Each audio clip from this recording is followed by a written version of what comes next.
Rolling अरे ये आगे ले रहा है कैमरा आ रहा है यार ये ले रहा है पीछे तो मैं good evening sir good evening में आपका रोल जैसा कि टाइटल है कॉफी की जैसा आपका किरदार है जब आपको ये स्क्रिप्ट आपके पास आई तब आपका क्या रिएक्शन था?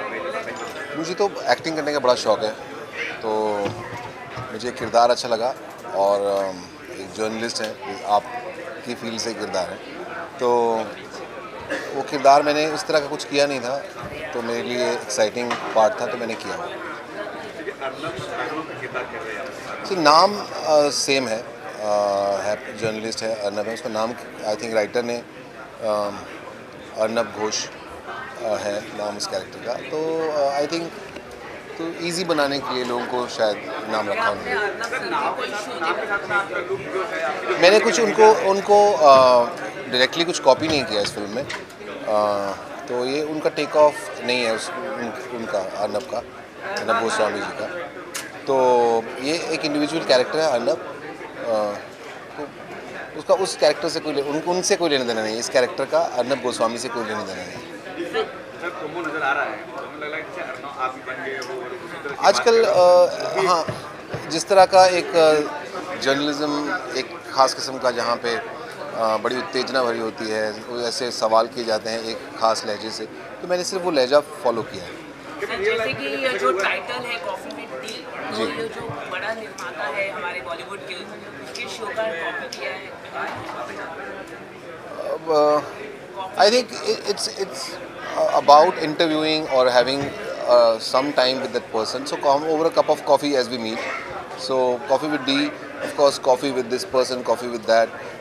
Of course बहुत फेमस शो है कॉफ़ी विद करण, हम सब लोग देखते हैं, तो लोगों के लिए आसान हो जाता है समझना, शायद इस वजह से नाम रखा गया है, मैंने नाम नहीं रखा है, तो शायद इस वजह से नाम रखा गया है कि लोगों को समझने में आसानी हो जाए कि एक मीटिंग है, एक रॉन्डोवू है, एक इंटरव्यू है।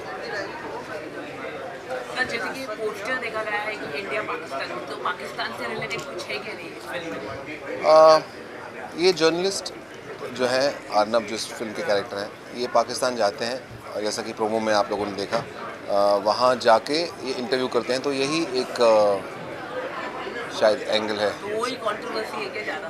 हाँ, इंटरव्यू ही कंट्रोवर्सी रहेगा। हाँ, इंटरव्यू है और उसके अंदर कुछ सवाल हैं जो कि बहुत सीरियस सवाल नहीं है, उसके अंदर ह्यूमर है, उसके अंदर कॉमेडी है, और आपको मज़ा आएगा देखने में। सर हाल ही में कपिल शर्मा में अंडर सेक्शन 187 में FIR दर्ज हुई है, तो कुछ बात हुई कपिल सर से आपकी? मेरी इस बारे में बातें नहीं हुई हैं उनसे, पर वो मैं उनको जानता हूँ काफ़ी अरसे से, हम लोग इकट्ठे काम करते हैं, दोस्त भी हैं, तो अभी कुछ ऐसा वो नहीं कर सकते। मुझे मालूम है बहुत ही संवेदनशील इंसान है और बहुत केयर करते हैं, बल्कि हमारे हर शो में वो स्वच्छता के बारे में बोलते हैं और वो उसको फॉलो भी करते हैं, तो मुझे नहीं लगता कि ऐसा कुछ उन्होंने किया होगा या उनकी मर्ज़ी से कुछ हुआ होगा, ऐसा सवाल ही पैदा नहीं। जो सेक्शन लगे गए हैं उसमें बताया गया कि उन्होंने प्रधानमंत्री को ट्वीट किया था कि जो BMC अधिकारी ने उनसे रिश्वत मांगी थी, तो उनको आपको लगता है उनको नाम बताना चाहिए भ्रष्टाचार के साथ खड़े? ये उनका कॉल है, उन्होंने डील किया है इस चीज़ को, तो आप ये सवाल उनसे पूछे तो बेहतर होगा। रियल लाइफ में कभी ऐसा हुआ है कि जर्नलिस्ट को कहा हो और जवाब दे नहीं पा रहे हो, आप बार-बार करते हो, रियल लाइफ में कोई जर्नलिस्ट से मिला, जर्नलिस्ट से मिला हो, कोई जर्नलिस्ट आपको? क्या आपने, सॉरी मैं आपका सवाल, जर्नलिस्ट आपको रियल लाइफ में मिला हो जिसके सवालों का आप जवाब नहीं दे पाए? आप मिले हैं अभी मेरे को 2 मिनट पहले आप मिले हैं मुझे तो। ऐसा कोई जर्नलिस्ट है जो ईमानदार है आपके अनुसार?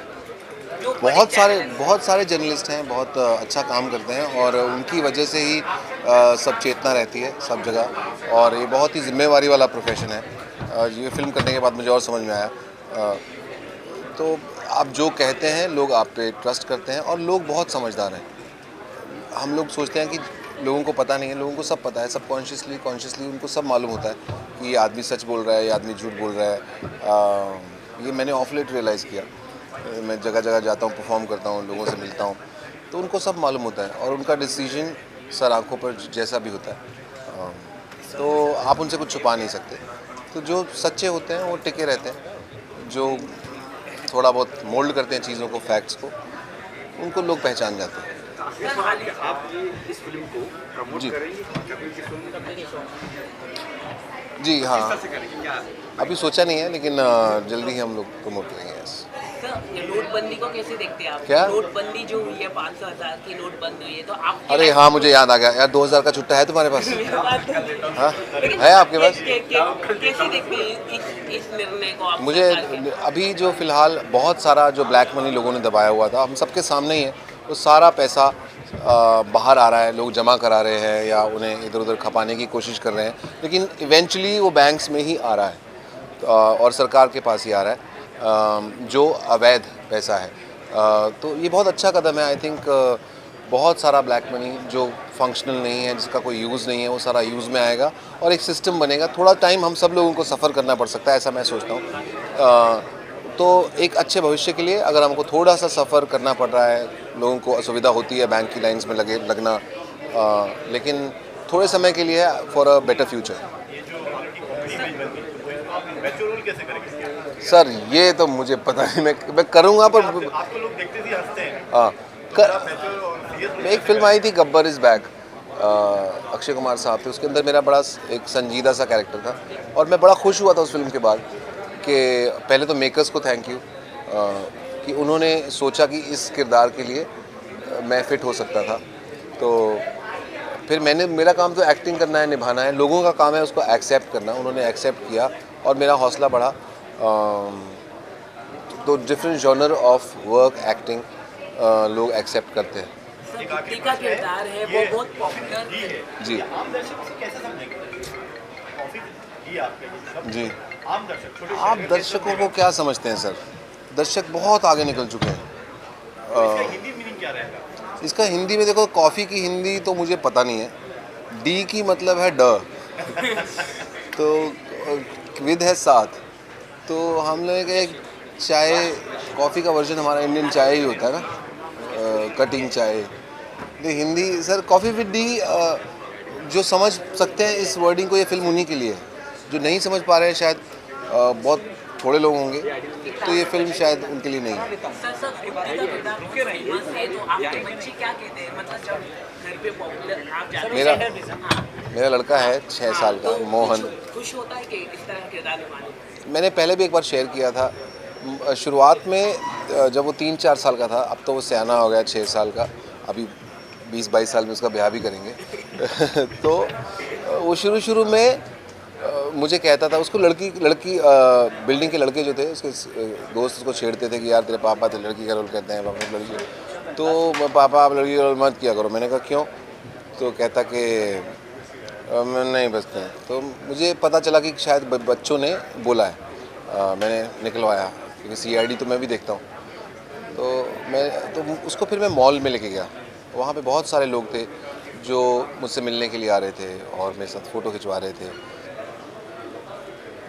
तो उसको इस चीज़ का एहसास हुआ। मैंने उसको बताया कि इतने सारे लोग जो हमको देख के स्माइल करते हैं, खुश होते हैं, this character is the reason why this so many people are smiling. Maybe too early for him to understand this, what I was trying to say, but he got it. उनको थोड़ा सा समझ में आ गया कि my father is the reason behind so many smiles. So अब वो बहुत गौरवान्वित होता है। अब तो खैर मैं